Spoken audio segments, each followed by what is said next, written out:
Wasn't surprised by the signing. Ndamukong Suh wanted to play for a contender. That's why he went and visited the New Orleans Saints, and he went and visited the Los Angeles Rams, and he ruled out the Oakland Raiders. So he's a guy that's looking to compete for a championship. That's about the only thing that's missing off of his resume, because he's made a ton of money in this league as well. But in terms of the Los Angeles Rams and what they're trying to do, they're trying to get to a championship. You see that from the moves that they made, bringing in Talib and then bringing in Marcus Peters, now signing Ndamukong Suh in free agency. These moves make sense because that's the side of the ball that they had to improve on. They had to improve the talent level on their defense. They were 19th in total defense last year. And anybody that knows anything about defense knows that good defense starts with being able to stop the run, and Ndamukong Suh is going to help them do that. From an X's and O's standpoint, he's a guy that's going to command a double team. He and Aaron Donald are somewhat interchangeable, although I think you would probably want Ndamukong Suh to play the shade and Aaron Donald the three technique so he can get upfield. But he's going to make this team drastically better. They're going to be able to stop the run. You look at the landscape of the NFC, every team in the playoffs, save the Atlanta Falcons, had a top 10 rushing attack. So that's where it starts, being able to stop the run against those teams. Listen, I think Suh as a run defender is still one of the best D tackles in the league. I think that he was overpaid in Miami. I think it's tough to get that type of value out of that position unless he's the disruptor that Aaron Donald is. And I only say overpaid in this regard, that he didn't meet the production as far as his percentage of the cap. But the reason the moment he was cut in Miami, I said on this show, they were asked, where would you like to see him go? I said the Los Angeles Rams next to Aaron Donald. Because what Suh has never had in his career is his D-tackle line mate be better than him, be the one that needs the double team, to where he all of a sudden is getting more favorable matchups. He has always been the guy, even when he wasn't at the top of his game like this last year in Miami, that the interior offensive lines he's going up against are scheming against him. They're going to scheme against Aaron Donald. The reason I like this move for the Rams this year is I feel like the Rams are recognizing our window changes drastically in the next 36 months. Why? Because Aaron Donald's about to become the highest paid defensive player ever. And then a couple years later, guess what? Jared Goff is not going to be making rookie money. Before Jared Goff. Todd Gurley. Right. So in what we would imagine would be 3 consecutive off seasons: Donald extension, Gurley extension, Goff extension. So you know what? We'll hope Wade Phillips and Sean McVay can deal with the egos or the personalities in that locker room. But let's go try to win a title right now, because it's going to be hard to have this much talent on the team moving forward once your best players, your 3 best players on your team, or your 2 best players plus your quarterback, are all on rookie contracts. And in 3 consecutive years, those rookie contracts will be expiring, and they will be making top-of-the-market money. I think it's a great move, and the reason why is because Wade Phillips. You don't get Ndamukong Suh if you don't have Wade Phillips there.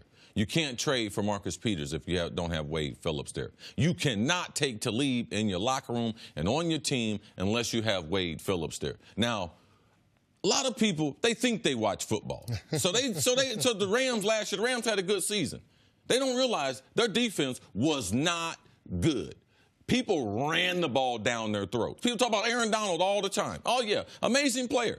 They ran the ball down the neck of the L.A. Rams' throat last year. Their linebacker play was not good. Robert Quinn, there was a reason why they traded him from a defensive end, all right? From the star he used to be to the one-dimensional upfield rusher that he had become. There's a reason. The Rams' defense was not good. So it's not like we are pairing up this great, young, explosive offense with this great, dominant defense. No, man. The reason why they went out and acquired those players was they had major holes in that defense. Their defense has gotten a lot better this offseason. On paper. On paper. Now, will that transfer over to end the games and winning football games? I believe it will, and I believe it will because of Wade Phillips. I believe him communicating what Ndamukong Suh can do now. And Wade Phillips, I remember my experience comes from being with Jerome Brown and Reggie White. Right? That's why I got confidence in Wade Phillips. Not only his ability to come up with a game plan specifically for players to their skill level, but dealing with their personalities. And Sean McVay can't do this. I mean, man, I got tennis shoes older than him. And that's one of the values in having Wade Phillips on that team is now you can go out and get players who the head coach might not be able to relate to, but your defensive coordinator and your assistant head coach, he can. And that's the value that Wade Phillips keeps bringing to this L.A. Rams franchise. You did a great job of explaining how Suh fits in well on that line and the pressure that's going to be taken off him. But when you guys talk about personalities and how it works and how it fits and on paper translating to on the field, just break down a little bit of what that means. I mean, are guys so arrogant that they don't want to play with someone else as a superstar? Is it that they're worried about other talents? Like, what are the personalities we're actually dealing with? No, well, here's the thing. I think you have a lot of young players on that team, but you have a good blend of veteran guys. That's why they went out and bought in Andrew Whitworth in free agency last year. And you talk to anybody that's in that Rams locker room, and they'll tell you he's been great not only in terms of what he's done on the field and stabilizing that offensive line, but what he's done in that locker room, being able to take the messaging from the general manager and head coach and reinforce it with the other 52 guys. So I think because you had the success with Sean McVay in his rookie year, I think that gives them a little bit more credibility in terms of being able to absorb some of those personalities from other organizations. Teams have seen that work in the past where they're able to bring those guys in, and because you've had the success and you've already established that culture, your locker room is able to handle those types of guys. So I don't worry too much about Ndamukong Suh. Yeah, Jenna, the reason why I mentioned personalities is because people don't understand NFL locker rooms. It's not Major League Baseball. There's only 20 players. Most of those players aren't from the United States. So they have other issues they have to deal with. As far as the NBA, you got 15 players. In NFL, you got 70 players and the personalities because you live in the locker room. That's why we talk about the culture.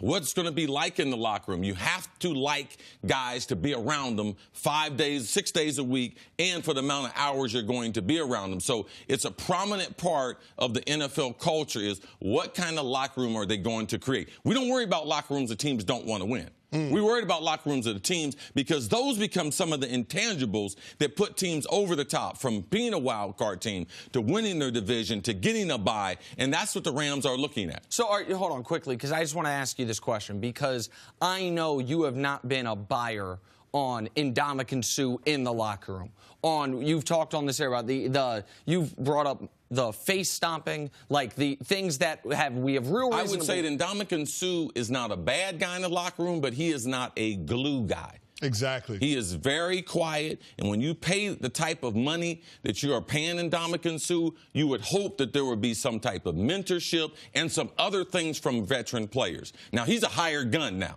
1 year to come in and crush people, but that culture there in L.A., I'm sure they're going to put a mandate on his personality to come out of his shell a little bit and open up to younger players, because that's what you need from your veteran players. And the 1 year deal you would think with Suh, that lack of every play effort that has been a knock on him in the past with these enormous contracts he's always played under, maybe lack of an issue when he's playing essentially as a pending free agent? Well, here's the thing. You saw the instability with the Miami Dolphins organization. You don't have that with the Los Angeles Rams, and it's clear that this team has a chance to be where they are in the last 4 years. So he's got a chance to compete for a title. I think you get different production from guys when they recognize an opportunity to compete at the highest level.